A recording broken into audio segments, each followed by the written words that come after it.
The Guardians of Lore, Chapter 4, Tiger Lilies. I sent Zoe home and told him not to say a word until we could agree on a plan. He was too frizzled to argue, so I walked home along the path behind my house that crossed the woods to his.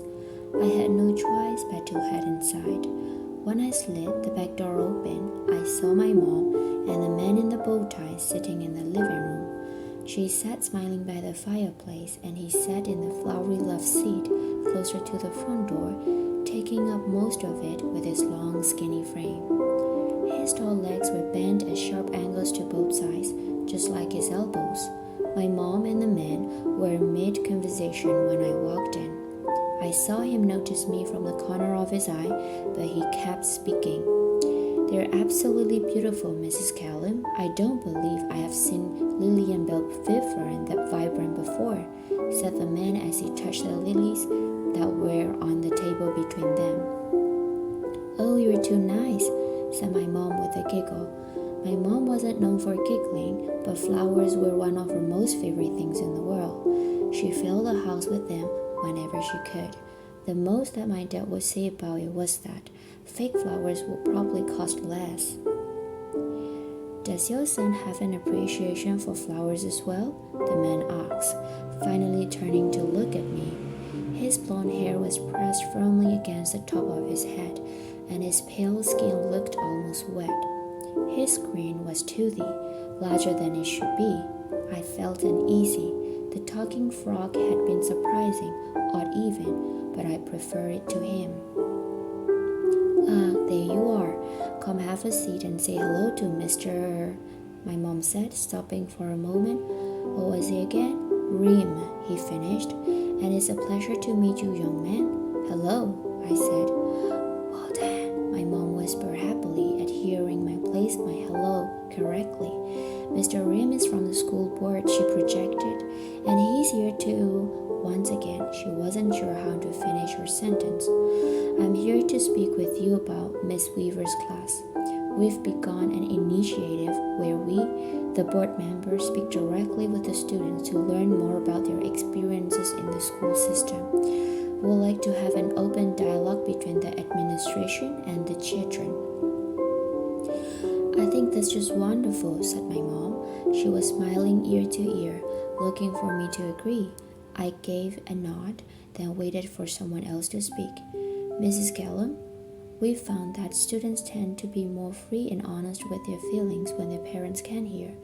I assure you, I've been trained in creating an atmosphere where students can speak their mind without fear of punishment," said Mr. Reem.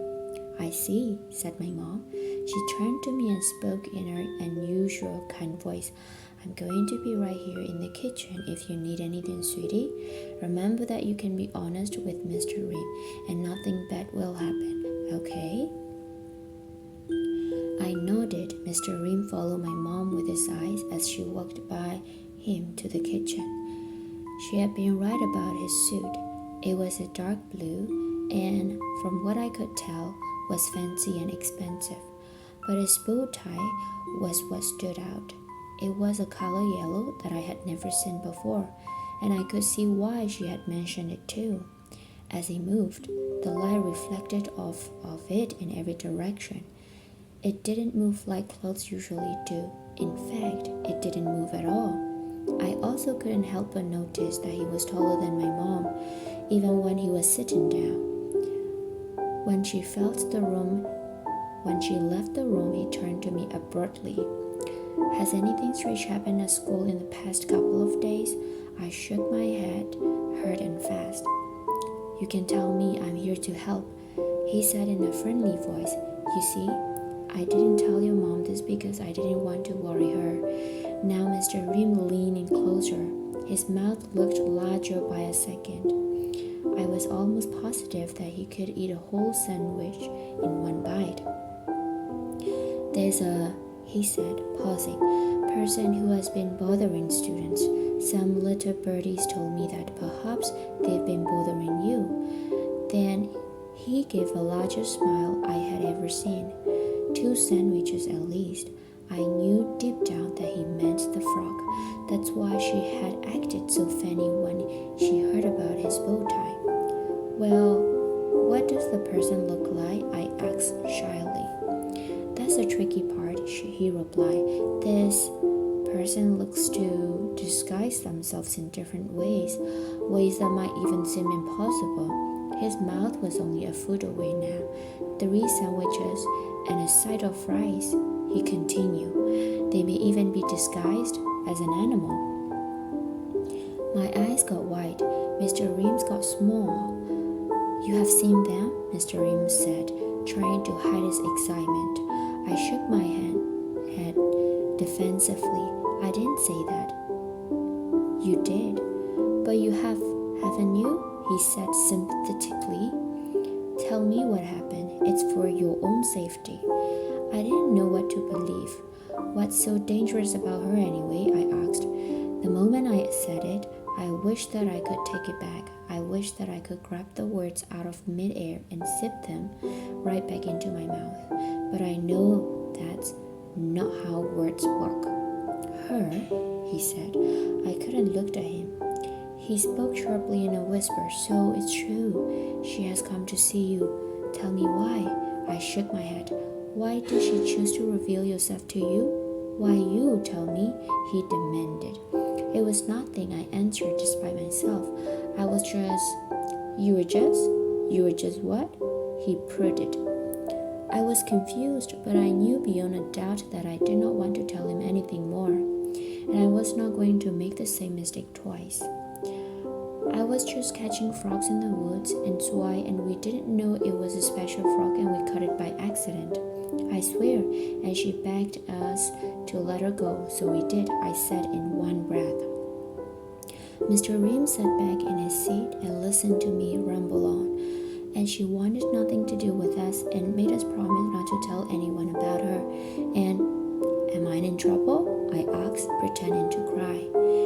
I had learned how to fake cry the year before when I tried out for a small part in a school play.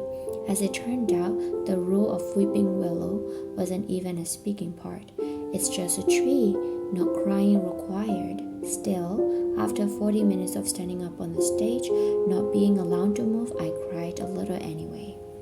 No, he hissed. You've just disappointed me. I thought for a moment that you were the... My mom walked in smiling with a vase in her hand. Sorry to interrupt, but I thought you might enjoy seeing my latest. She stopped in her tracks when she saw me. What are you two talking about in here? Oh, Mrs. Callum, your son and I were just... Mr. Reams better. Why is he crying?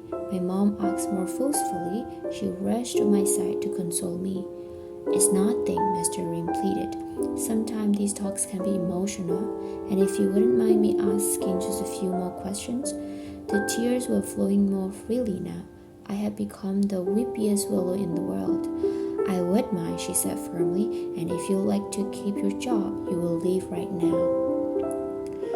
Mr. Ream straightened his jacket and grabbed a briefcase from behind the couch. Yes, of course. Thank you for your time, he said. He opened the door and turned to me. Be sure to let me know if your story changes, he said with an unfriendly glare. My mom put her arm around my shoulder. Out, she shouted. I spent the rest of the night listening to my mom speaking on the phone with people from the school district. Apparently, Mr. Ream was highly regarded, but my mom didn't care. She was beyond angry. She yelled at some of the school people and even threatened to call the police once. By bedtime, she seemed a little calmer. Whatever Mr. Ream wanted with the frog, it wasn't good. I decided then and there that I wasn't going to let him get to her. The next morning, my mom gave me an extra long hug and apologized for the 10th time for letting Mr. Ream into the house. I told her for the 10th time that it was all right. Zwei and I met in front of my house to walk to school as usual. I hadn't spoken to him since the treehouse, but it was immediately clear that he had gotten over his backpack chewing phase. How do you think it learned to talk? How come she could talk? He asked. Without waiting for answer, he continued. And how did it know my name? I don't know, same as you, I said honestly. What about the dude with the bow tie? He asked excitedly. His name is Mr. Reem, Swai. He knew about her, I said. About the frog? Swai asked. Yeah, he said that he was looking for someone who could disguise themselves as an animal. She was right to warn us. There was definitely something off about him, I said. You didn't tell him anything, right? Asked Swai. I looked down at the ground. I accidentally let on that I met her, I confessed. You did what? Swai said in shock.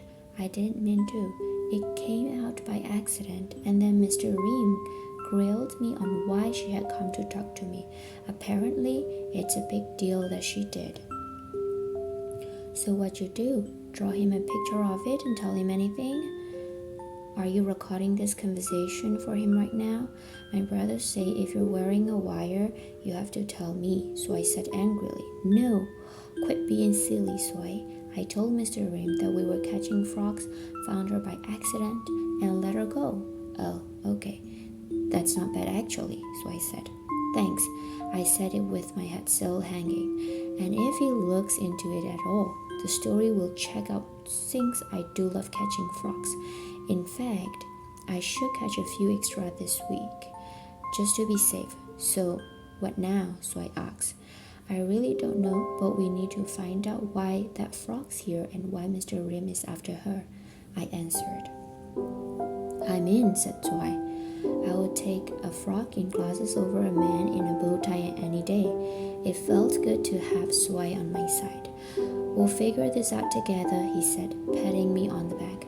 My smile faded as he continued to pet. He was checking for a while.